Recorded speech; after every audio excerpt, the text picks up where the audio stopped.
Conakry, 20 mai 2020. Merci de l'attention et bienvenue dans cette édition. Dans voici le sommaire. Laylatul Qadr, ou la nuit du destin, célébrée la nuit dernière dans un contexte de crise sanitaire. Les fidèles ont prié à domicile tout en implorant la grâce divine pour qu'il nous éloigne du Covid-19. Difficile de circuler à Conakry à l'approche de la fête de Ramadan. Les trottoirs et chaussées sont occupés par les étalagistes. Les murailles de sécurité installées le long des marchés ne sont pas respectées. Les services de sécurité sont interpellés. Au sommaire encore, respect des consignes sanitaires, port obligatoire des masques, lavage de mains. Une forte sensibilisation est menée dans tout le pays, mais les pêcheurs et producteurs du village Tayaki, dans la commune de Ratouma, sont moins informés du Covid. Les jeunes volontaires sont sur place. Mesdames et messieurs, bonsoir. Commémoration la nuit dernière de Laylatul Qadr, ou la nuit du destin, dans un contexte de crise sanitaire, pas eu de cérémonie solennelle. Durant cette nuit, les fidèles ont invoqué la grâce divine pour qu'il nous éloigne de Covid-19 et demandé pardon pour les péchés commis. Laylatul Qadr est une nuit qui vaut 1000 mois. C'est un moment important de méditation, d'invocation et de prière pour les musulmans. Yaya Silla, commentaire. La célébration de la nuit du destin ou Laylatul Qadr est atypique cette année en Guinée et dans le reste de la Oumma islamique. Le respect des exigences sanitaires contraint les fidèles musulmans à s'acquitter de leurs obligations religieuses à domicile. Selon certaines interprétations des Saintes Écritures, cela n'entame nullement les bénédictions et autres avantages espérés par les fidèles musulmans. Cette fois-ci, on n'a pas fait dans la mosquée. Mais pour que Dieu est partout, la mosquée c'est dans sa maison. Mais disent que le prophète a dit, il ne faut pas prendre vos domiciles comme les cimetières. Ça veut dire qu'il faut toujours faire les prières chez vous aussi. Si toutefois l'épidémie coronavirus est venue, on a fermé les mosquées, mais on n'a pas fermé les portes des domiciles pour faire la prière. Nous, depuis que le corona est venu, on a commencé la prière pour le pays, pour les Guinéens qui est à l'intérieur, à l'extérieur, et on a fait la prière pour le monde entier. Le Covid-19 est un virus hautement contagieux. Il continue sa progression en dépit de quelques signes d'espoir. Les mesures barrières sont à respecter à la lettre par tous. Khera Muhammad ba sallallahu alayhi wa sallam anaga al-wiqaya khayru min al-ilaj. Awa fure matanga fe nanan fang nanan fisa dina dandan fe. Le prophète Mahomet, paix et salut sur lui, a dit mieux vaut prévenir que guérir. Donc avec cette décision de rester à la maison, nous avons prié à la maison, imploré la grâce de Dieu pour que cette maladie soit éloignée de la Guinée et du monde entier. On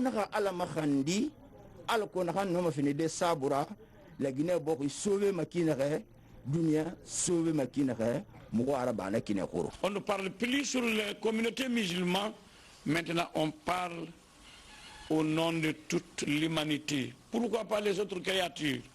Si tout le monde est contre l'humanité, si Allah le Créateur est pour l'humanité va se sauver. Tout au long du Ramadan, les musulmans ont su s'adapter. Outre la foi religieuse et la nécessité de vie, ils ont trouvé un compromis que l'histoire n'a jamais connu. Les sacrifices se poursuivront pendant la fête de Ramadan. Exceptionnellement, pas de prière collective. Chaque fidèle s'acquittera de ses obligations à la maison. Dans l'actualité encore, la journée mondiale de la météorologie a été célébrée ce 20 mai sous le thème « Mesures pour le commerce mondial », mais en raison de la crise sanitaire, aucune activité n'a été programmée par le ministère du Commerce. Qu'à cela ne tienne, nos reporters se sont intéressés au mécanisme de contrôle des poids sur le marché de Taouya. Suivez le reportage de Mamadi Ternak Amisoko. Le marché de Taouya, en banlieue de Conakry, reçoit depuis 2 ans la visite inopinée des agents de l'Institut guinéen de normalisation et de métrologie. Objectif, s'assurer de l'exactitude des mesures utilisées dans ce centre de négoce. Abdoulaye Diallo est bouché. À plusieurs reprises, sa petite bascule a été contrôlée pour savoir s'il n'a pas déréglé au détriment des clients. Non, il vient contrôler. Il trouvait que mon bascule est honnête. Il n'y a pas manquant, il n'y a pas augmenté. C'est normal.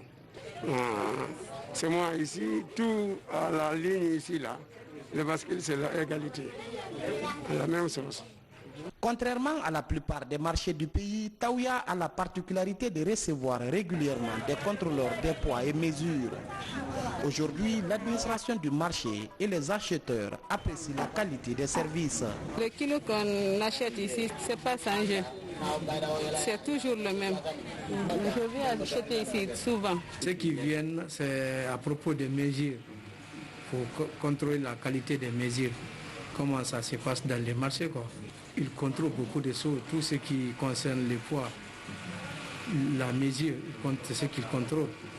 Parce qu'il y a même les femmes qui vendent du riz là, ils contrôlent même ça là, ils contrôlent ça. Leur qualité, parce qu'il y a des gens souvent, leur peau là n'est pas correcte, elle est incorrecte.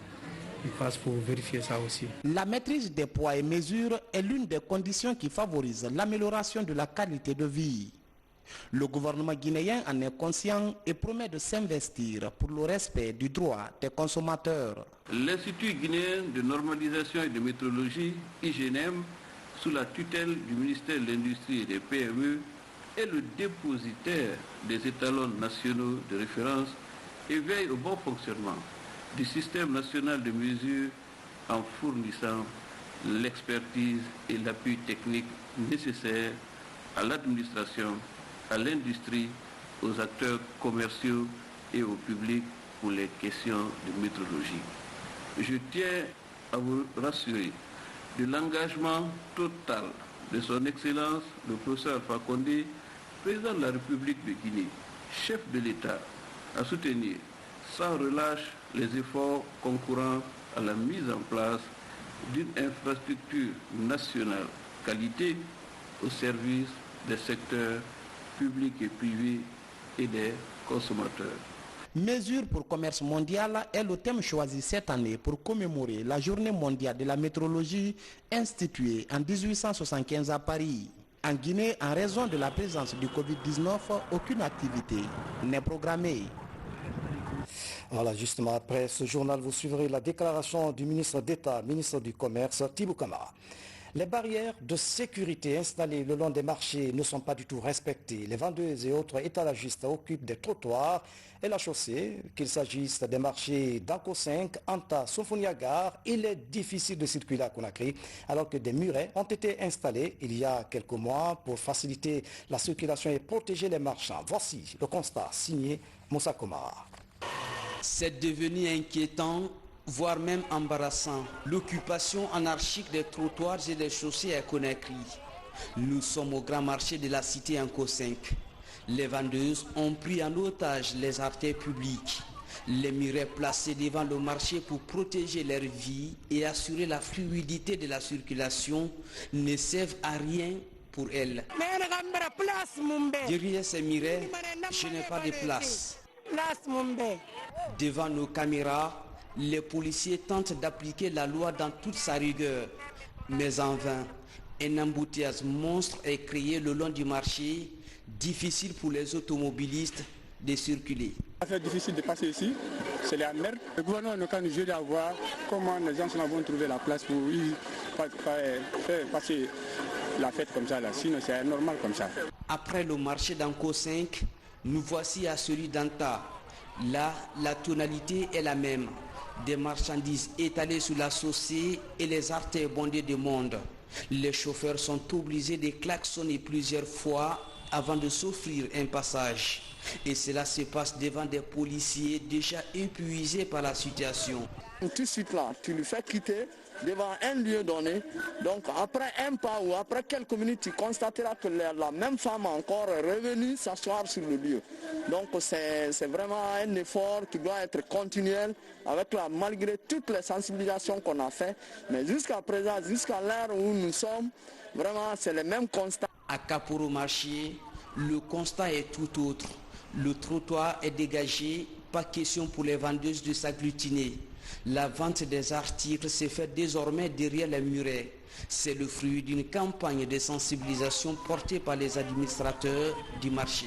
Le matin, dès que je viens au bureau, je dépose mon sac dans mon bureau, je ferme mon bureau, je sors sur le terrain pour que j'enlève au moins les femmes au moins sur la rue pour qu'elles rentrent à l'intérieur du marché.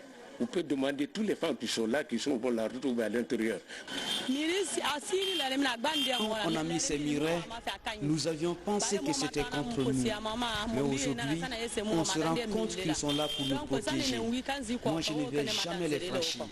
Pour des observateurs, la libération des emprises par des vendeuses passe nécessairement par l'application de la loi dans toute sa rigueur ou l'aménagement de l'intérieur des marchés. Moussa Koumara, merci pour ce reportage. Occupation anarchique des trottoirs et de la chaussée par les étalagistes, les services de sécurité sont interpellés.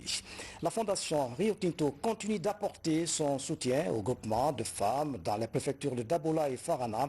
À Nialia, une des localités de Farana, plusieurs hectares de manioc sont mis en valeur. Pour encourager les producteurs, la fondation a offert 2 machines au groupement pour la transformation et la commercialisation des produits agricoles. Un reportage Silati Kourouma, Moussa Bangoua. La fondation Rio Tinto continue sa mission d'évaluation auprès des groupements féminins de la région de Farana. Après Daboula, c'est au tour de l'Ayadoula, dans la sous-préfecture de Nianyang, de recevoir la mission.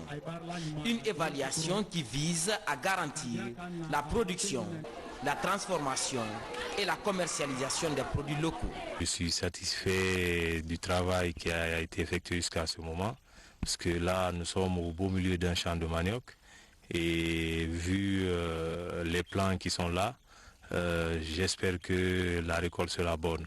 Et on les invite à continuer dans cette perspective et aussi suivre les itinéraires que les techniciens vont leur enseigner. Dans ce district, la transformation du manioc en atiétié et gari est la principale activité du groupement féminin Benkadi. Pour encourager la structure, 2 machines ont été offertes au groupement par la fondation. L'appel que je lance à ces groupements, c'est de faire un usage de ces équipements reçus. C'est une chance. Il n'est pas facile d'avoir des équipements, des projets à chaque fois. Lorsqu'on a la chance de les avoir, il faut vraiment prendre soin de leur utilisation. La mission d'évaluation de la fondation Rio Tinto a bouclé sa visite dans le champ du groupement Benkadi. Un champ où 6 hectares sont occupés par la culture du manioc. Les personnes vivant avec le VIH-Sida s'inquiètent de leur sort. Pendant cette période de coronavirus, leur principal souci est de voir leur prise en charge prendre un coup en raison du confinement. Les autorités du CNLS rassurent les patients de la disponibilité des intrants pour les 52 000 patients sous traitement aux ARV en Guinée. Mamadi Gassama fait le point. Selon les statistiques, en Guinée, 120 000 personnes vivent avec le VIH-Sida. Au nombre de ces personnes, seulement environ 62 000 patients sont sous traitement ARV. Pour éviter une rupture des intrants en cette période de Covid-19, un plan de contingence est élaboré pour renforcer l'élan de prise en charge de ces personnes vulnérables. Dans ce plan de contingence, pour presque d'une valeur d'à peu près 4 milliards de francs guinéens, il est prévu de mettre en place tous les dispositifs nécessaires pour que les patients vivant avec le VIH puissent suivre leur traitement correctement sans aucune interruption.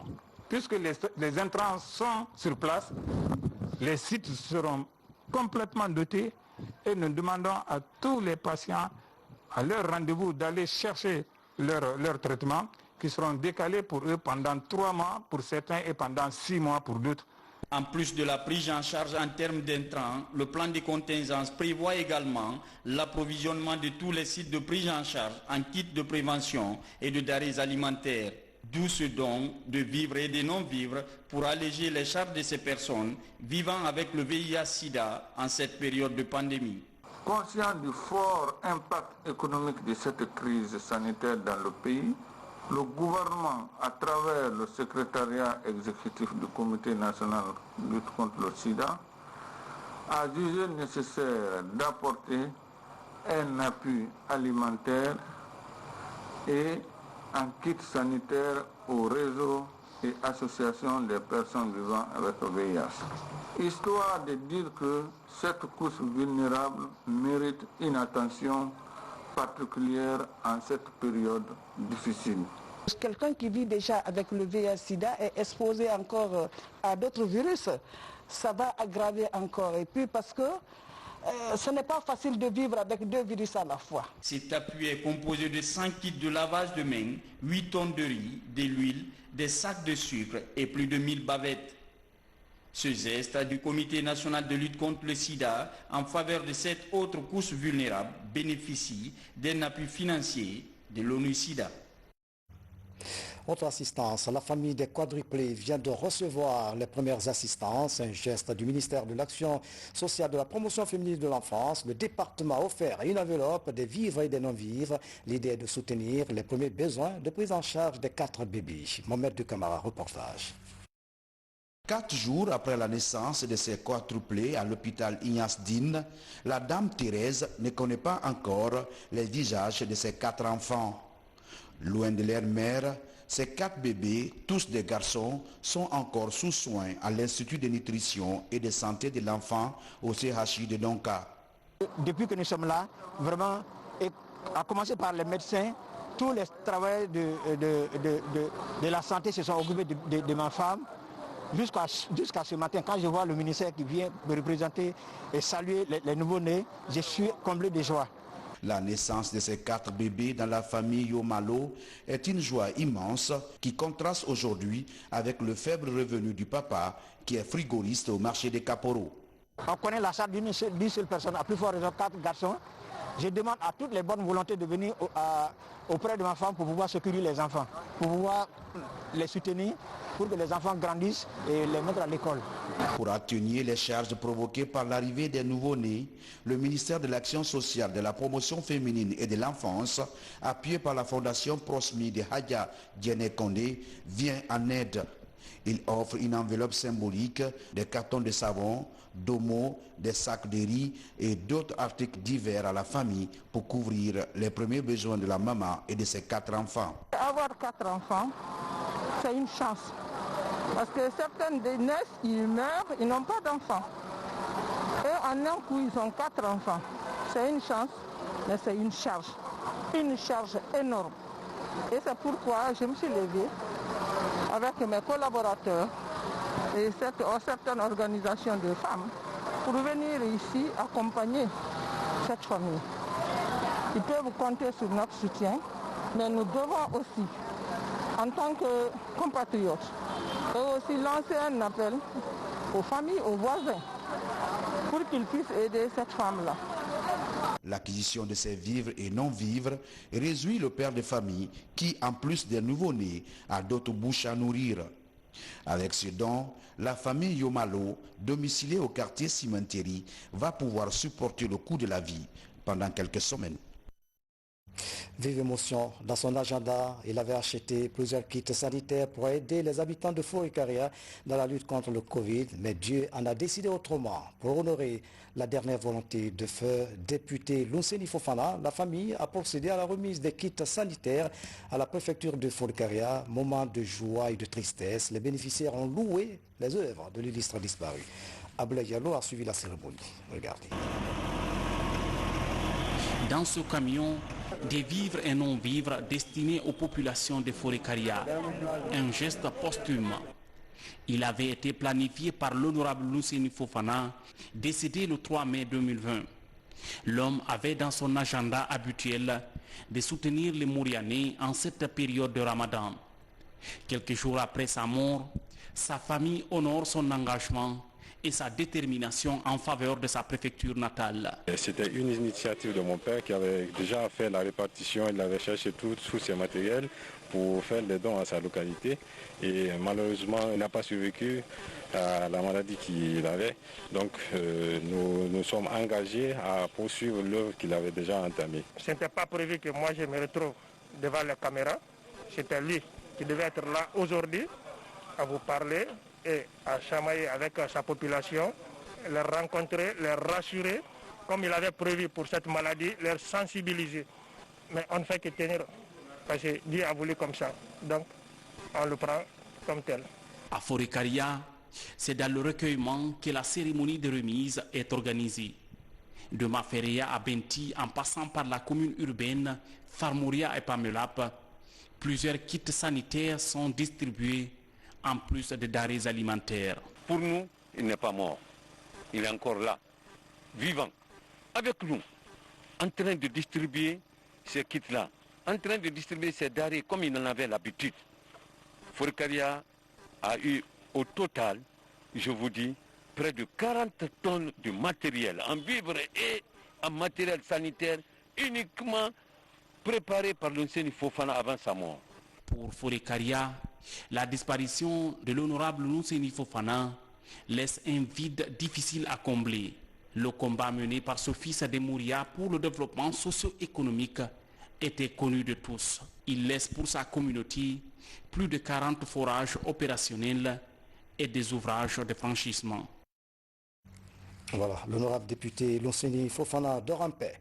Voilà un peu plus de 2 mois que le coronavirus sévit en Guinée. Une forte sensibilisation est menée dans tout le pays pour lutter contre la maladie. Port obligatoire des masques, information et sensibilisation. Cependant, à Tayaki, dans la commune de Ratoma, une enclave occupée par des pêcheurs et riziculteurs avec peu d'informations sur l'épidémie, la mesure barrière était presque ignorée. Notre équipe de reportage a suivi des jeunes volontaires qui mettent en garde par des conseils citoyens. Kanal Aboubakar, il a aussi la reportage. Derrière cet écran de cocotier, sans doute la dernière illusion de paradis encore à l'état naturel à Conakry, Tayaki. Une enclave séparée du quartier Kobaya dans la commune de Ratoma par une large plaine rizicole. Le sable fin de cette bourgade côtière a longtemps attiré les randonneurs.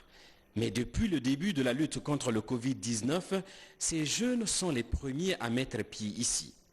Il s'agit d'une coalition de volontaires venus attirer l'attention de ces populations isolées sur la pandémie de l'heure. Quand des gens ils se déplacent, ils vont chercher à manger de l'eau de l'autre côté. Donc déjà à l'extérieur, Kobayas, disons que c'est l'extérieur parce qu'eux ils sont enclavés ici. Mais vu qu'ils vont là-bas, ils peuvent retourner ici avec la maladie. Et s'ils ne connaissent pas l'existence, c'est un peu compliqué. Donc on doit leur sensibiliser, leur apprendre à laver les mains, à utiliser les masques, le tout, pour qu'ils soient aussi épargnés. Parce que si eux, ils sont contaminés ici, c'est très dangereux. Vu que c'est un endroit enclavé, à l'aller-retour, il faut 14 km. Donc déjà, pour prendre un malade ici, l'envoyer jusqu'à Donka ou bien à Nongo, c'est difficile. Mais s'ils savent déjà, ils connaissent les mesures barrières, ça peut beaucoup leur être utile. Jusque-là, les habitants de Tayaki avaient une vague idée de l'épidémie du coronavirus. Maintenant, ils sont initiés aux gestes barrières, la pertinence du port de masque est expliquée, les ménages découvrent leur premier kit sanitaire. Quand tu es sorti, tu as été aux toilettes, tu dois observer les gestes barrières qui consistent surtout à se laver régulièrement les mains avec ces produits. Donc, ces produits sont bénéfiques pour notre communauté. Bien que la vie soit communautaire à Tayaki, toutes les familles voudraient posséder un kit. Il en manque pour un certain nombre d'éleveurs et d'agriculteurs. La maladie dont on parle depuis peu, nous ne savons pas sa provenance. Ce que nous souhaitons, c'est de lutter contre la propagation de la maladie au sein de notre communauté. Mais cela ne peut se faire qu'en dotant chaque famille d'un kit sanitaire. Ces jeunes se retrouvent à la sortie du village pour planifier une nouvelle opération d'urgence pour Tayaki. De nouveaux donateurs sont à mobiliser pour l'enclave qui ignorait tout du coronavirus. Tayaki, un village enclavé. Ce reportage met fin à cette édition d'information. À tous, merci de nous avoir suivis.